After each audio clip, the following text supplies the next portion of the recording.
Welcome to The Explainer. So today we're going to talk about something really interesting. It's the story of a man who basically transformed modern Buddhism, but not in the way you'd think. We're not talking about just sermons. We're talking about novels, music, and yeah, even basketball teams. All right, so let's get right into it. Everything, and I mean everything, starts with this one simple choice a young boy made. A choice that, believe it or not, planted the seed for an entire global cultural movement. And you have to understand, this wasn't just some kid who liked to read. No, this was the very beginning of a philosophy he'd hold his entire life. That words, that culture, that's the most valuable stuff in the world. I mean, think about it. As just a kid, he would literally trade a sweet treat for a scrap of old newspaper from a garbage heap. He just got it. He understood that the written word could feed your mind, and that one simple idea, that became his life's work. Okay, so how does this love for reading turn into, well, anything? Let's jump ahead a bit. When he gets to Taiwan in 1949, he has basically nothing except that passion for writing. And we're talking about real hardship here. He's in a tiny room, using an old sewing machine as a desk. But his pen, that was a secret weapon. It was how he survived and how he was going to start a revolution. And what's so cool is how he literally built his world with words. And I'm not being poetic here. This wasn't some metaphor. The money, the actual royalties from his best-selling novels, that's what paid for the land. That's what built the halls of what would become this huge monastery. He wrote it into existence. So you see what's happening, right? His writing wasn't just about spreading ideas. It was physically building the foundation for his entire mission. The books became the bricks and mortar. But here's where he really shows his genius. He knew that to reach the modern world, books weren't enough, not by a long shot.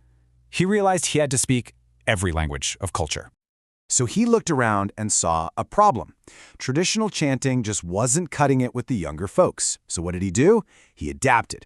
He embraced whatever was new, music, radio, even television, anything and everything it took to make the teachings feel relevant and accessible.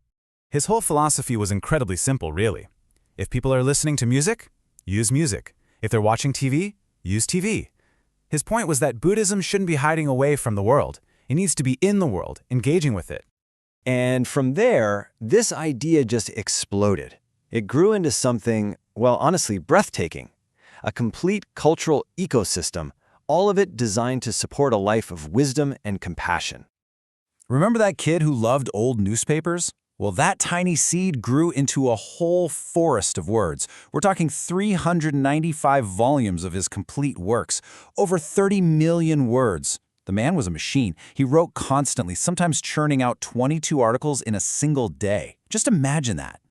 And his vision went so far beyond just books. I mean, look at this list. It's not just about traditional religious stuff. He created institutions that touched pretty much every part of modern life. A national daily newspaper? Check. A 24/7 satellite TV station? You got it. A global network of art galleries? Yep. And then professional sports teams, basketball and soccer. And you might ask, why sports? Well, for him, it was simple. Anything that builds teamwork, discipline, and community, that is a way to practice these core ideas in your everyday life. This table really nails the shift he created. It was revolutionary, truly. He basically took Buddhism out of the secluded monasteries and put it right into the middle of society. The focus changed from something you hope for in the afterlife to making your life better right here, right now. He tore down the old walls. Faith wasn't just for monks and elders anymore. It was for everyone, especially young people, woven right into the fabric of their daily lives. So, when you step back and look at all this, what's the big idea? What's the takeaway from this incredible life's work?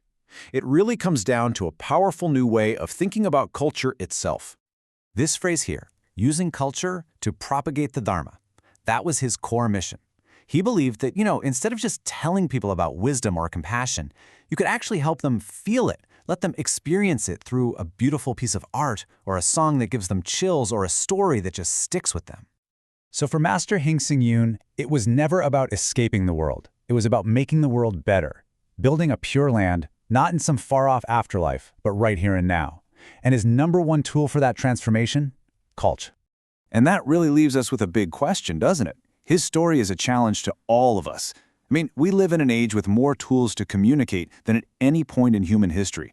So his life really makes you think, what kind of positive impact could we make if we just decided to use every single tool we have?